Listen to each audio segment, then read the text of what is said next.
ETF index mutual funds నేర్చుకుని stock మార్కెట్లో రాణించాలనుకుంటున్నారా? వెంటనే ఈ నెంబర్కి కాల్ చేయండి. హాయ్ హలో నమస్తే, welcome back to Suman TV. ప్రస్తుతం మనతో పాటు ఉన్నారు stock market analyst Sundar Rama Reddy గారు.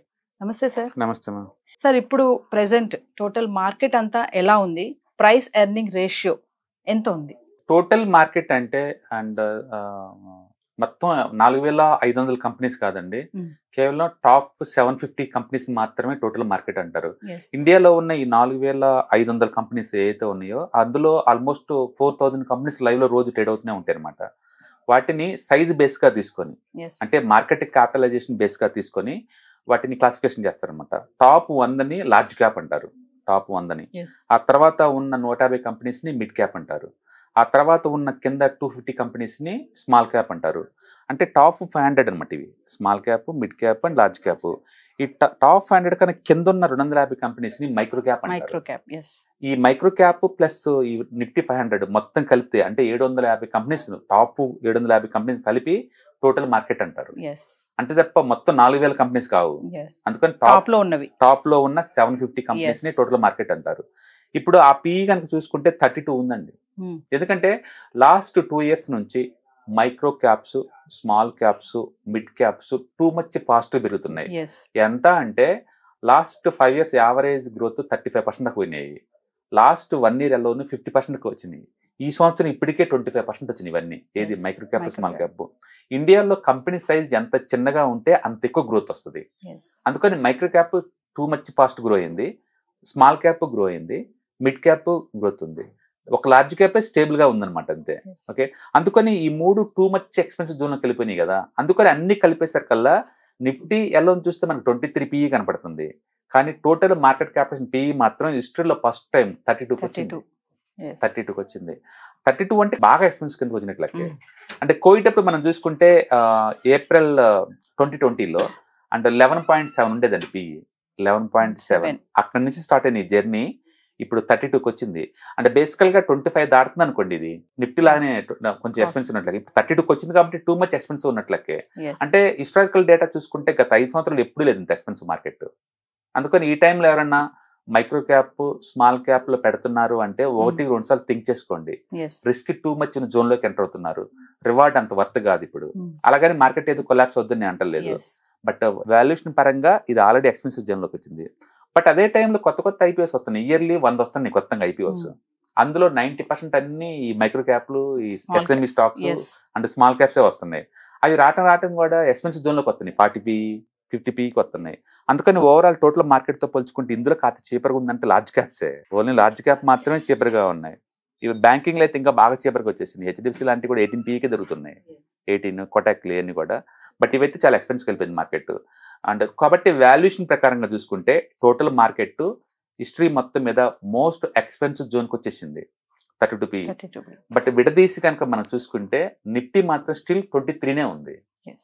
అది టూ మచ్ ఎక్స్పెన్సివ్ వెళ్ళా, అది 29కి వెళ్తే కానీ ఎక్స్పెన్సివ్ అనమాట అది. బట్ టోటల్ మార్కెట్ అయితే ఎక్స్పెన్సివ్. అందుకని ముందులో నెక్స్ట్ 1 year లో పెయిన్ ఎవరికి ఎక్కువ ఉంటుంది అంటే మైక్రో క్యాప్, స్మాల్ క్యాప్ వాళ్ళకి ఎక్కువ ఉంటుంది పెయిన్. ఈ రెండు కేటగిరీలకు పెయిన్ ఎక్కువ ఉంటుంది. తర్వాత కాకపోతే మిడ్ క్యాప్ వాళ్ళకి ఉంటుంది. లార్జ్ లోపల కొంచెం తక్కువ పెయిన్ ఉంటుంది. అందుకని కొత్తగా ఎవరైనా మార్కెట్ లోకి వస్తే కనుక వాల్యుయేషన్ పరంగా లార్జ్ లో కూర్చోవడం బెటర్ ఈ టైంలో వస్తే కనుక. అండ్ స్టాక్ స్పెసిఫిక్ అయితే మాత్రం బ్లడ్ బాత్ జరిగింది. ఇప్పటికే మనం చూస్తే కనుక షిప్పింగ్ ఇండస్ట్రీస్ 30% డ్రాప్ అయినాయి ఆల్రెడీ. కొచ్చిన్ షిప్ యార్డ్ కానీ, మెజగాన్ షిప్ బిల్డర్స్ కానీ 30-40%. అంటే గవర్నమెంట్ కంపెనీస్ అన్ని కూడా ఆల్మోస్ట్ 20% పడ్డాయి. బీడీఎల్ కావచ్చు, హెచ్సిఎల్ కావచ్చు, అండ్ గవర్నమెంట్ పిఎస్యూ ఏదైతే ఉన్నాయి మొత్తం కూడా బాగా డ్రాప్ అవుతున్నాయి లోపల. మార్కెట్ అంతా ఆల్ టైమ్ హైలో ఉంది. ఈ మాత్రం బ్లడ్ బాత్. ఎందుకు ఇంత బాత్ అంటే లాస్ట్ 2-3 years నువ్వు టూ మచ్ రిటర్న్స్ ఇచ్చావు కదా. అందుకని రిటర్న్స్ ఎక్కడైతే ఎక్కువ వచ్చినాయో ఓవర్ గా ఎక్సెస్ గా అవన్నీ ఇప్పుడు కరెక్షన్ అవుతున్నాయి అనమాట. అందుకని నెక్స్ట్ 1 year ఇలానే ఉంటుంది ఇంకా మార్కెట్. అందుకని మార్కెట్ నిఫ్టీ అక్కడే ఉంటది, మైక్రో క్యాప్ మాత్రం బీడ్ అవుతా ఉంటది.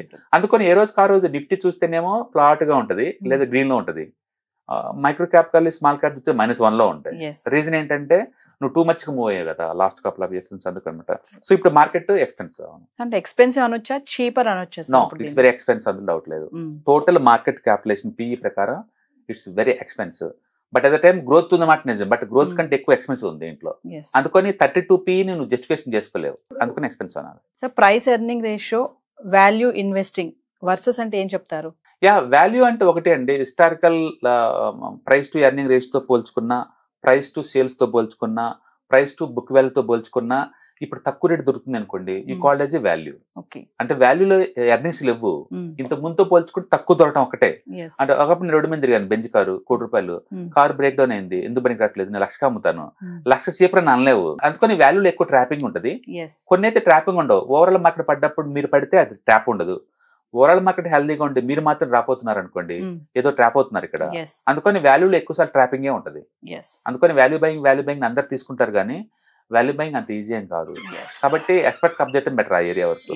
అందుకని వాల్యూ సంబంధించిన మ్యూచువల్ ఫండ్స్ ఉంటాయి, అండ్ వాల్యూ సంబంధించిన ఇండెక్స్ ఫండ్స్ ఉంటాయి, అందులో ఇన్వెస్ట్ చేయడం ద్వారా మనం చేయొచ్చు. బట్ ప్రస్తుతానికి ఈ మార్కెట్ ఈపీఈలో వాల్యూ ఎక్కడ ఉందండి? ప్రైస్ ఎర్నింగ్ రేషియోకి ఎగ్జాంపుల్స్ ఏమైనా చెప్తారా కొన్ని? మీరు పిఈ చూసుకోవచ్చు అండి. నేను చెప్పాను కదా, ఇంతకుముందు హెచ్డిఎఫ్సి బ్యాంక్ ఉంది అనుకోండి, ఆల్మోస్ట్ అది 28 పిఈ ఉండేది, ఇప్పుడు 18 పిఈకి వచ్చింది. బట్ అదే టైంలో ప్రాఫిట్లు సేల్స్ డబల్ అయినాయి లాస్ట్ 5 years లో. అలాగే ఎస్బీఐ కార్డ్స్ ఉంది అనుకోండి, ఒక 10 years బ్యాక్ అది 1,000 crore సేల్స్ ఉండేది, ఇప్పుడు 17,000 crore సేల్స్ పర్ యానం. ఇంత ముందు పోల్చుకుని సేల్స్ పెరిగింది.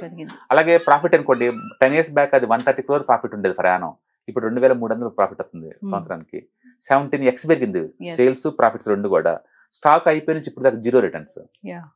అంటే వచ్చినప్పుడు ఐపీఓకి వచ్చినప్పుడు ఎక్స్పెన్స్ అందరితో పాటు, బట్ ఇప్పుడైతే వాల్యూ నడుస్తుంది, ఇప్పుడైతే value buying. So SBI cards right no value buying అనుకోవచ్చు. అట్లా ఇంత ముందుతో పోల్చుకుంటే తక్కువ పీఈకి దొరుకుతున్నాయి అన్ని కూడా వాల్యూ బయింగ్ కింద లెక్క.